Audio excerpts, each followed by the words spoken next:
So I am a recovering quadriplegic.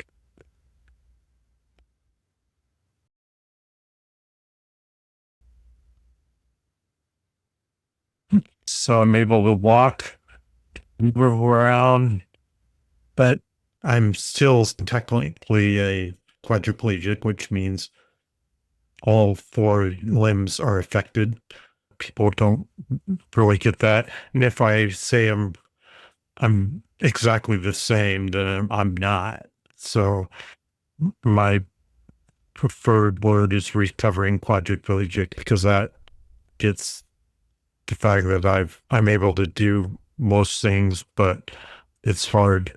And I have like 50% of the strength of a man my age. And I had a stroke like over 10 years ago because I coughed and it dislodged the wall of my carotid artery and a little clot was formed. And so I had this freak stroke.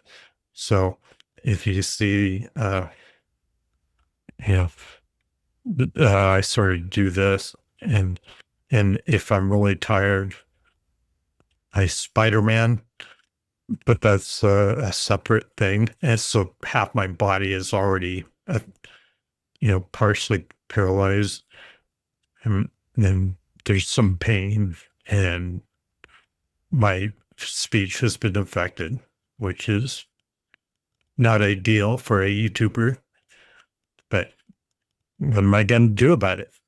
I want on YouTube. But back to my quadriplegia. What happened is I was just felt like when I went down to put food in the dog bowl, and it was hard for me to get up, and eventually my groin became numb, and I was like, this isn't right. So I went to my doctor, and she said, go to the ER. And so I did, and they did tests, and they found nothing, and they said, go see a neurologist. So I went to see a neurologist, and they sent me back to the ER because he wasn't able to admit me to the hospital. I went in, and by this point, I was using a walker, and I went to my doctor again, and she said, you need to go to the ER. And because she couldn't admit me and my neurologist couldn't admit me, it was only the ER. So I went to the ER. For some reason, ERs don't want to admit people. So I went there in a walker, and I was slowly progressing to the point where they said, you need a wheelchair. And they put me in a wheelchair while I was there. And they ran tests, and they said, well, we don't know what to do. And there was this guy who's sort of like in his residency. And I was like, well, and so I said, well, when should I come back? And he said, when you're getting worse. And I said, well, I came in a walker, and I'm coming out in a wheelchair. And he's finally leaning for his, like, just come back tomorrow and keep coming until they admit you. So, and I went back to my neurologist and my doctor, and my neurologist was like, what? Why didn't they admit you? Actually, I can't admit you. Why didn't they admit you? So I got a note from him and my other doctor to tell the ER, you need to admit me. And I went there the next day. All of a sudden, these high-ranking doctors were like running around. There's like four of them in the emergency room. I peed my pants when they were checking me and stuff. So I was losing function. So they had to put me on the Foley, which is like a catheter. Thank God I couldn't feel anything down there. So they put me in an MRI and this CT and all that stuff. And they finally admitted me. to the hospital. And in the hospital, they had these therapists that were, trying to work with me as I was progressively getting worse. They were like looking for what is it, what's happened to me. And eventually they came to the conclusion that my immune system was attacking my spine. And for a long time, my MRIs weren't showing anything in my spine. They didn't know. So it was almost like, is this in my mind or something? Because they found nothing on this in the spine that would say I wouldn't be able to walk. So they put me on steroids and other stuff in order to keep my immune system in check. And this world thing where they put lines in my neck, and I had to go and you know circle my blood. It wasn't quite chemo, but it was something else. I forgot what it was called, and all this stuff. But all that did was like slow it down, and it came to the point where they're like, "Well, we don't know what else to do with you, so we're going to send you home." And my spine was being affected was my C2, and if you see the pit, they always say 3, 4, 5, you stay alive. C2, you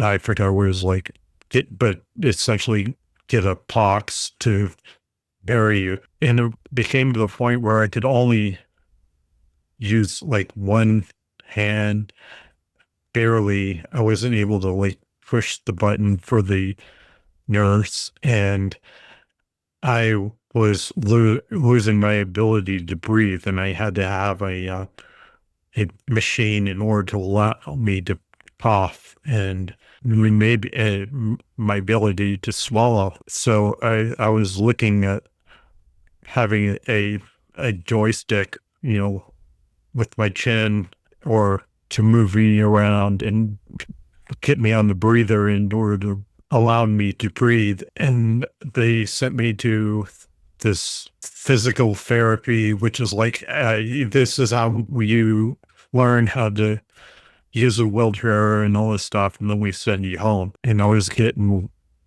slowly getting worse. And they kept saying, oh, well, it might be this or that. They didn't really want to admit that I was still getting worse. And so I finally said, yeah, I was ready to be a paraplegic, right? I was ready for that, but not a quadriplegic. I didn't want to be on a machine and have to like type a post on Facebook with my eyes. Yes. I wasn't ready for that. So they finally gave me the most extreme chemo, and they gave me a jolt of chemo, and that finally got my immune system in check. I was getting slowly better over time, and I was in a motorized wheelchair for a while where I could do it with my hand, and I wasn't able to turn over in my bed. I had a hospital bed at home, and they had to get a ramp, and we had to get a new house so I didn't have to climb stairs. I'm in my basement, so there was a stairway, but I was never going to see the basement. My wife and son had to roll me over every 4 hours because if you're just sitting there, you get bed sores. In order to get on the toilet, I would have to have the Sawyer, where they strap me into this thing and they lift me up and slowly put me in a chair where I could go to the bathroom. And I had PT that came to my house, and And it took a long time for me to even like roll over. Like my wife and son would have to roll me over every so often. They had to have these pillows that lifted me on one side and then the other, so I didn't get bed sores. And slowly, I got to the point where they didn't need the Hoyer. I would have enough arm strength to actually like scoot myself on this little board to transfer to my wheelchair. My legs were dead. I mean, they were like dead. It didn't move at all. I didn't feel anything. And the longer you stay that way, the less chance you have of getting it back.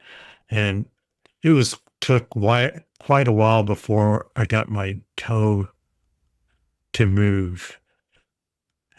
But I was glad that I had my arms. I was getting that back. And I mean, I was fine with being in a wheelchair. I'm just glad, I was so happy that I was able to use my arms. But, I can't write or anything. I can barely sign my name. It's hard for me to type. But eventually, my toes started to move, and I was slowly getting used to my legs. And eventually I transferred from a motor wheelchair to a manual wheelchair just because I pushed for that because I wanted strong arms. I wanted to be moving around, and it's hard for me to get aerobic or anything if you're in a wheelchair and can't move. And I had enough arms, so I just wanted to at least use that. And we eventually had to go to PT, not in my home, but, off outpatient PT. And I went there, and they got me, Hoyer to so I could sort of walk around. So it would suspend me, and I used the bars to move a bit. And eventually it got to the point where they didn't need that. By the end, I was like trying to do pickleball. Yeah.